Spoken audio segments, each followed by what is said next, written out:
Yakotomi. Now available with no advertisements. To tell the story of Mary's home, it probably would be better to use the old adage, if the walls could talk, to tell the proper story of the Sisters of Charity of the Immaculate Conception who resided at the home for over 66 years. The school days of the Catholic children, that attended over a 26-year period, when it was first built in the last 72 years, when the Norman Gothic-styled castle has served as a home for the aged, and those needing special attention as it was originally designed and built to serve. These notes will not tell those stories, but will focus on the history of the acquisition of the land, the building of Mary's home, and some of the happenings in the parish during its years as part of the parish.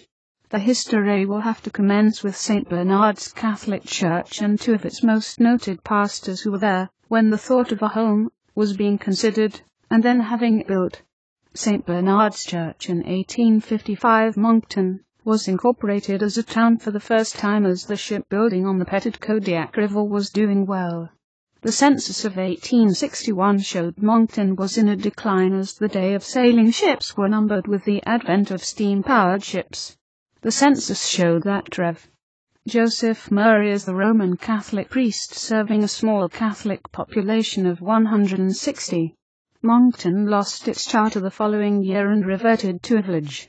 During the 60s steps were being taken to found a new country called Canada, and after the initial meetings in Charlottetown in 1864, and further meetings in Quebec City, the new country was founded on July 1, 1867. One of the terms of Confederation was the building of railway uniting Nova Scotia and New Brunswick with Upper and Lower Canada. The first major undertaking of the new government was to build the intercolonial railway. Moncton was selected as the headquarters for the ICR in 1872, and a large influx of workers with their families helped to grow Moncton's population. Father Murray, an energetic young priest attached to St. Thomas de Ramcook with the approval of Father Camille Lefebvre, pastor of St. Thomas Parish, who was commissioned to establish St. Joseph's College nearby, and Monsignor John Sweeney, Bishop of St. John Diocese, established committee to build the first church, to be known as St. Bernard's. He obtained land on the northeast corner of Queen Street and Botsford Street adjacent to John Cummins' home, which was on the corner. The small chapel was completed in the fall of 1872. Shortly after Rev. Ed Howard Labb was assigned the Irish mission, although he was a curate at St. Thomas.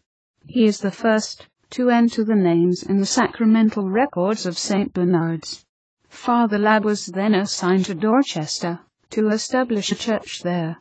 Father Francois Xavier Cormier arrived in 1877, and he was given the St. Anselm parish with responsibility of the Moncton and Irish town missions.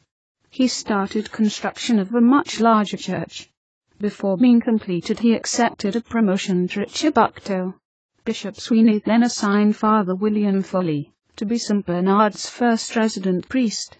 The new church was completed at a cost of $7,800 and opened for worship on April 20, 1879. Father Murray's chapel was attached as its vestry. Father Foley also purchased the John Cummins home, which became the first Catholic rectory. In 1882 Bishop Sweeney made St. Bernard's a separate parish. In naming the first pastor he selected Father Henry Alexis Meehan, who was a member of his staff in St. John. He had been ordained 4 years earlier, and he came to Moncton on December 1, 1882 at the age of 29 years. He was born in Bathurst, and was fluently bilingual, with Moncton reincorporating as a town in 1875. And with the new industries and stores opening, because of the railway headquarters in Moncton, the number of parishioners was increasing, with a larger number of Acadians moving in from the rural areas. The wooden church was getting crowded, and he announced to the parishioners in 1885 that he would be building a large stone church. Father Meehan had a concern for the need of religious education of the children. He was familiar with the work of the Sisters of Charity of the Immaculate Conception, as their mother house was located in St. John. In response to his request, 3 nuns were sent to Moncton on August 4, 1886. Another nun joined them 2 years later. He purchased the Goodyear home that was behind the church on Wesley Street. It became the convent known as the Mother of Jesus. Father Meehan later switched residences, having the sisters take the former Cummins home that served as the rectory, and he taking the Goodyear home, and changed the entrance to face Botsford Street. The first parochial school the sisters used was the original church of Father Murray, which had been used as a vestry to the wooden church that was being worshipped in at the time. Its first classes were received on September 6, 1887. The exterior of the new church was made of stone from the quarry of Edward McSweeney, located in Notre Dame. On August 19, 1888, the cornerstone was laid by Bishop Sweeney. Moncton's population at the time was 8,000, with 1,975 parishioners of St. Bernard's. The opening mass was not until 3 years later, on November 1, 1891. The church was built at a cost of $40,000, with a debt remaining of $5,000. The exterior length of the place of worship is 140 feet and 65 feet wide. On the south corner of the structure on Botsford Street there is a massive tower, 20 feet square, to accommodate a sphere, which was never finished. The stained glass windows were installed at the turn of the century. They were designed and fabricated by Manor and Company of Munich, Germany and New York, USA. They were donated by parishioners and societies. The church bell was made by the Manelli Company of Troy, New York, at a cost of $1,305, and was dedicated on April 8, 1900. The former wooden church was moved to the rear of the new stone church, and it was enlarged and renovated to provide classroom space for the ever-increasing student population. Mary's home. Father Meehan in 1895 led a group from St. Bernard's Parish to work with other citizens in the community to establish a hospital. The committee initially provided financial aid to the to be received at the almshouse at Legger Corner, Deep. The committee was incorporated, and they purchased land from Michael Spur Harris on King Street for $2,000. The Moncton Hospital opened on November 11, 1903. Father Meehan's next concern was the need for a home for the aged and needy. To tell that story, a little history has to be told of Peter McSweeney's family. The family arrived in St. John from Ireland. Upon their arrival they met John Wallace, a merchant from Hillsborough, and in conversation he offered Peter a job as schoolteacher in Hillsborough. The family settled there and the family grew to 14 children, and in 1855 they moved to Moncton. Peter, Sr., built a wood-structured dry goods and furniture store at the corner of Duke and Main Streets. He also assembled a large tract of land on the outskirts of Moncton, where he built his homestead. It was in the vicinity of the Hotel du Hospital, Dr. George's Dumont Hospital. The land included up to the present Mountain Road. His son Peter, Jr., built Moncton's first department store in 1901 prior to Eaton's coming to Moncton. The building still stands at the foot of Botsford Street at Main Street. He also was appointed to the Senate. Son George bought the King Hotel at Main and Highfield Streets in 1884. It's now known as the Crown Plaza. Edward, another son, was active in politics, was mayor of Moncton in 1879 and 1880. The family, as Irish Catholics, was very active in the church and had great influence in the community. Father Meehan received McSweeney's homestead from the widow of Edward for $5,000. The property was 22 acres and that was worth. Meehan started to build Mary's home. The stone for the home also came from the McSweeney quarry. Rev. Meehan, who hadn't been feeling well for the previous month, passed away at the rectory on June 21, 1905 at the age of 52. He had planned to go to the closing ceremonies at St. Joseph's College that afternoon by train. His will made on October 25, 1904 and probated on July 18, 1905 included 3 tracts of land in the northwestern section of the city, formerly the McSweeney, Theophilus LeBlanc and Frank G. Robinson properties which he personally acquired to situate Mary's home, and operate a farm for its maintenance, were bequeathed to the Bishop of St. John for the benefit of the Roman Catholic Church in the Diocese of St. John. Father Edward Savage became the second pastor at St. Bernard's. He was born in Melrose, NB on January 25, 1859, and was the last of 13 children, 1 sister and 11 brothers. His appointment by Bishop Thomas Casey was made August 1, 1905. When he arrived in Moncton he called the inherited project of Mary's home a pile of rubble on Mary's Hill. The home was completed in 2 years at a cost of $35,000. The cornerstone was laid on Sunday, July 15, 1906 in front of 3,000 people. Senator Peter McSweeney, one of the many speakers, said the building would accommodate 800 pupils with magnificent grounds, and is ideal for school programs. In the fall of 1907, on October 6, Sister Loretta Quirk led her little group of nuns from the Mother of Jesus Convent on Boxford Street to the castle-like residence called Mary's Home. The 12 classrooms accommodated English and French-speaking students, with 4 classrooms utilized for instruction in the French language. Although it was planned as a home for the aged, it remained a school until 1932, when the Mountain Road School was built at the corner of Mountain Road and Archibald Street, now Universite Avenue. This was also part of the Mary's home property. Mountain Road School was demolished in 1990, to make way for a parking lot for the CBAF TV and radio network and the Dr. George's Dumont Hospital staff.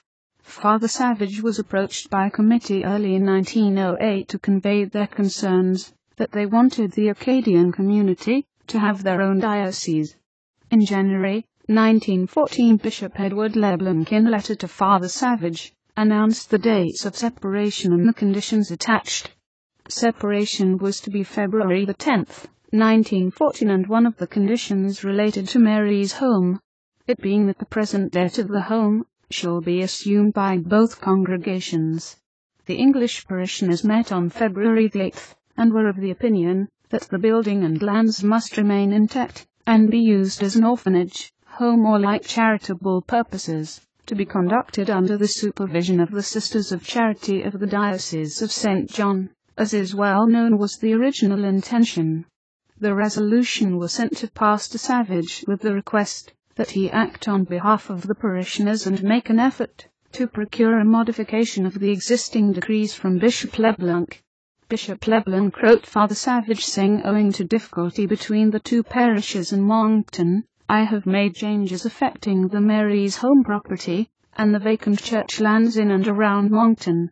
From this date I will take direct charge of these properties, and you will kindly refrain from all supervision in connection thereto. All revenues will be paid to me directly, or to an agent which I will appoint. This is not intended against you personally. Mr. R. A. Fretchett, an accountant in Moncton, was appointed and acted until a final settlement was reached with the sale of Mary's home to the Sisters of Charity on December 31, 1922. Prior to the sale, Father Savage forwarded the deed to the property, after agreeing that the sale price would be $33,000. La Paris L'Assomption would receive $28,000 and St. Bernard's would share $5,000, with the understanding that they would pay the debt of $2,400 on Mary's home. Mother M. Alphonsus Carney wrote from the Mother House in St. John on January 1, 1923 to Father Savage, thanking him as their benefactor in receiving the property, and in a second note later indicating that if a second English-speaking Catholic church was needed, that the Sisters of Charity might be willing to provide a location for one at Mary's home. Bishop LeBlanc on January 5 forwarded his check for $5,000 in payment for St. Bernard's share of the sale of Mary's home. The Moncton school population continued to increase, and even with the addition of Mary's home for schooling on a temporary basis and Wesley Street School was a wooden structure, it was determined there was a need for 2 new schools. A new school was built on St. Bernard's Church property, by demolishing the wooden structure to make way for St. Bernard's Institute, later called St. Bernard's School or Queen Street School, as it was built close to Queen Street with the main entrance on Queen Street. The building housed 7 classrooms, combination gymnasium/auditorium on the second floor and swimming pool and bowling alley on the first level. The school opened in 1923 and was phased out in 1973. During the same period of time, Father Henry Cormier built a large school at the corner of Victoria and Church Street called Sacred Heart Academy. It also contained classrooms, gymnasium/auditorium and bowling alley. It opened the same year. Both schools have been demolished. St. Bernard's became a parking lot and the academy, when vacated, served for a period as a site for the Levenage Line newspaper campus for St. Joseph's prior to the building of the Université de Moncton in 1963. Ironically, now it has a new home for seniors called Church Court. The year 1923 saw permission being given by Rome to allow the French-speaking sisters to leave the Sisters of Charity and establish the Sisters of Charity of the Sacred Heart with the Mother House in Manramcook. 53 sisters went with the new group, while some remained at Mary's home. The separation took place on February 17, 1924. 2 years after the classrooms were vacated by the pupils, Mary's home reopened to serve as a home for the aged as it was initially intended. A role it continues to play today. The opening was a grand event on January 20, 1934, as reported by the media.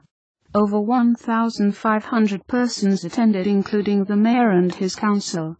Over 500 were served a chicken salad meal at 35 cents a plate in the new dining hall. Accommodations in the home would be for 50 persons and Sister Mercedes would be the supervisor. Sister Mercedes was also a teacher and principal at the Queen Street School and served in that role until 1960, a period of 37 years. She was from Melrose with the maiden name Margaret Sweeney. Monsignor Joseph Butler, who was pastor of St. Bernard's in 1949, bought a vacated building owned by a Pentecostal congregation that consisted of a roofed-over basement to serve as a temporary church for the English-speaking people in the northwestern part of the city. This was located at the corner of High Street and Mountain Road. A new large church was erected at the corner of Dominion Street and Mountain Road, and it opened on September 30, 1956. Monsignor Butler became its first pastor. In 1962, the Sisters of Charity gave a portion of their land north of Mary's home facing Providence Street for the construction of a youth center that would include a swimming pool, gymnasium and rooms for cultural and religious studies. The building was opened by Archbishop Norbert Robertshaw on January 11, 1964, and was named St. Patrick's Family Center. Archbishop Donna Chason on June 18, 1973 gave official permission to close Mary's home. The Sisters of Charity, whose numbers had been decreasing, moved in September to a Benacard Street residence and given the name St. Bernard's Convent. They had been at Mary's home for over 66 years. In the move, a copy of the Book of Kells went missing and has never been recovered. It sat on one of the landings of the main staircase surrounded by potted plants. The book had been willed by Father Savage, who had obtained it in Ireland in 1933. The Book of Kells, said to originate in 800 AD, contains the Latin version of the Gospels in the New Testament. Its 840 pages, with the exception of 2 pages, have interwoven Celtic art of the period of human figures, abstract designs and animals, to help to form letters in the text. It rested in Kells, 30 miles northwest of Dublin, and has been transferred to the huge library at Trinity College in Dublin, Ireland. The home was purchased by Robert Elkin, and was renamed Elkin Manor and continued to operate as a home for the elderly. Since it has been in private hands, different owners have taken possession and the home has been called Dalkin Centre 1986 Limited, the Barons Senior Centre and Castle Manor since October 15, 1998. The name was selected by resident Evan Powell. Enjoy Yak It To Me without advertisements for less than 98 cents a month.